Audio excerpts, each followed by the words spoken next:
di surat Al-Baqarah 216. Yang kedua, firman Allah di dalam surat lapang dada.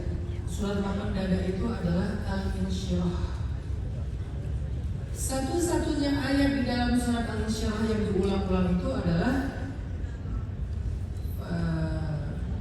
fa inna ma'al usri saya teringatnya Fadiyah Allah yang berkuatu itu namanya fa inna ma'al usri yusra inna ma'al usri yusra.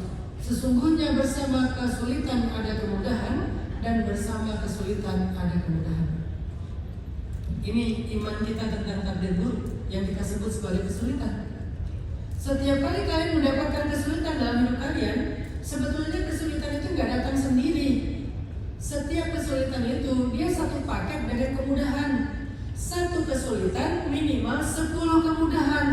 Ustaz, kenapa 10 lagi? Karena hadisnya wal hasanatu bi asyri amsalihha. Setiap kebaikan itu dilipat gandakan minimal 10 kali lipat, kata Nabi. Kalau keburukan nggak pernah dilipat gandakan sama Allah, ya udah segitu aja. Kalau kebaikan biasa dilipat gandakan minimal 10 kali lipat. Berarti setiap kali ada satu kesulitan, minimal dia membawa 10 kemudahan bersama dengan dia, dan itu satu paket. Jadi kalau kalian lagi ngerasa kayak sulit banget dapat jodoh, sulit banget dapat keturunan, sulit banget dapat kerjaan, sulit banget dapat kampus yang layak, sulit banget ini, sulit banget itu, kalian ngerasa kayak hidup kalian lebih sulit daripada orang lain, jangan berkecil hati. Kesulitan yang datang dalam hidup kalian itu gak datang sendiri, dia datang membawa kemudahan bersama dengan dia. Itu satu paket, dan itu bukan kata saya, kata Allah, dan maha benar Allah. Bukankah setiap ngaji kita pasti bilang Shadaqallahul Azim? Kenapa malah kita ragu? Katanya Shadaqallah. Shadaqallah itu bukan kalimat penutup ngaji. Shadaqallahul Azim. Enggak, kalian boleh bilang Shadaqallah di setiap ayat bahkan. Kalian baca nih, Qul huwallahu ahad, Shadaqallahul Azim. Allahus samad, Shadaqallahul Azim. Lam yalid wa lam yulad wa lam yakul lahu kufuwan ahad, Shadaqallahul Azim. Alif lam mim, Shadaqallahul Azim. Qul huwallahu ahad.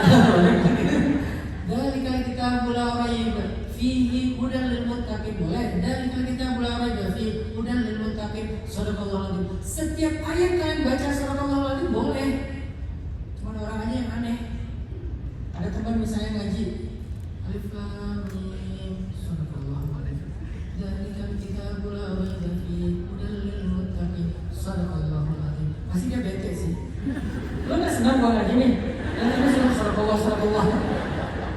Padahal Shadaqallah itu bukan kalimat penutup bacaan Al-Quran. Kita kalau ngaji gak menutup dengan Shadaqallah pun gak dosa. Yang penting di awalnya ta'awuz dan basmalah. Kalau gak ditutup dengan Shadaqallah pun gak dosa kalau kita ngaji gak ada Shadaqallahnya. Shadaqallah itu adalah tasdiq. Apa arti tasdiq? Membenarkan. Jadi apa yang tadi udah Allah firmankan, kita bilang benar tuh. Bahasa resminya Shadaqallah, ma benar Allah. Jadi kayak kita bilang benar tuh. Misalnya Allah berfirman, Tabarakalladzi biyadihil mulku wa huwa ala kulli syai'in qadir. Benar tuh. Alladzi khalaqal mauta wal hayata liyabluwakum ayyukum ahsanu amala wa huwal azizul ghafur. Beneran tuh. الذي خلق 7 سماوات طباقا ما ترى في خلق الرحمن من تفاوت فارجع البصر هل ترى من فطور. Benar banget tuh. Gitu kan? Jadi Shadaqallah itu kalimat tasdiq, membenarkan ucapan-ucapan yang kita baca tadi tentang firman Allah. Boleh dibaca per ayat, boleh dibaca per halaman, boleh juga biar nggak repot bacanya di akhir. Jadi kalau Allah bilang, fa inna ma'al usri yusra, kita bilang Shadaqallahul Azim. Artinya apa? Benar banget tuh. Jadi kalau kita udah bilang benar banget, kenapa kita malah ragu? Masa sih? Padahal tadi benar. Terus yang mana yang benar? Inkonsistensi. Nggak konsisten kita mengatakan Shadaqallah. Fa ila wa ila rabbika farghab. Shadaqallahul azim. Benar banget Allah dengan segala firman-Nya, gitu kan? Harusnya berarti fa inna ma'al usri yusra itu juga benar dong. Setiap kesulitan satu paket dengan kemudahan. Coba kalian lihat lebih teliti lagi deh sekarang. Ada berapa kemudahan yang sedang kalian nikmati hari ini dalam hidup? Jangan-jangan yang membawa kemudahan-kemudahan itu adalah satu kesulitan yang kalian sedang keluhkan. Karena kita kayak dimudahkan di rumah, pasangan soleh-soleha, anak-anak soleh-soleha, mertua baik, ipar adalah iparnya baik juga, gitu kan?